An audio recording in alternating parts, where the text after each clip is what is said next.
I think he was a man of great moral authority, and I think in the context of today's world, that moral authority will be deeply missed. I think he's better summed up in some of his own words. On poverty, he said, human rights are not only violated by terrorism, repression or assassination, but also by unfair economic structures that create huge inequalities. We are not simply talking about ensuring nourishment or a dignified sustenance for all people, but also their general temporal welfare and prosperity. This means education, access to healthcare and, above all, employment, for it is through free, creative, participatory and mutually supportive labour that human beings express and enhance the dignity of their lives. Just wage enables them to have adequate access to all other goods which are destined for our common use.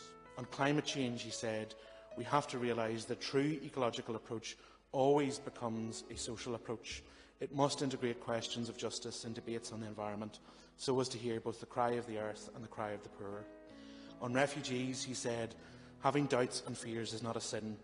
The sin is to allow these fears to determine our responses, to limit our choices, to compromise respect and generosity, to feed hostility and rejection. The sin is to refuse to encounter the other, the different, the neighbour, when this is in fact a privileged opportunity to encounter the Lord, to overcome our fears so as to encounter the other, to welcome, to know and to acknowledge him or her. On a subject close to my own heart, which is support for the arts, he said, in this age of artificial intelligence, we cannot forget that poetry and love are a necessity to save humanity.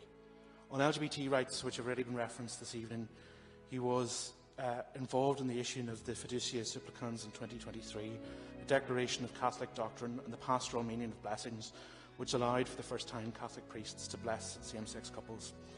And as an LGBT person in this city who comes from a background of a Catholic faith, but has found myself particularly estranged from the Church over the years because of that, I note that as being a massive moment for many people in our community in terms of the faith once again becoming welcoming to people from an LGBT background, and how welcome it was that Pope Francis did that. And finally, I think it is important to reflect on what he has said in relation to Gaza. He held nightly calls to Gaza's Holy Family Parish, where over 600 people sheltered in the church and the school there. He was calling for a ceasefire as early as October 2023, saying that war is always a defeat.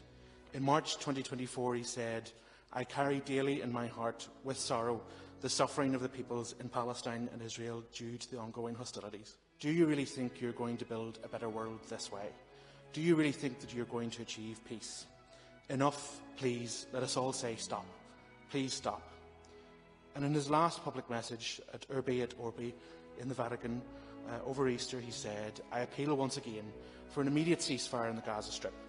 Come to the aid of a starving people that aspires to a future of peace.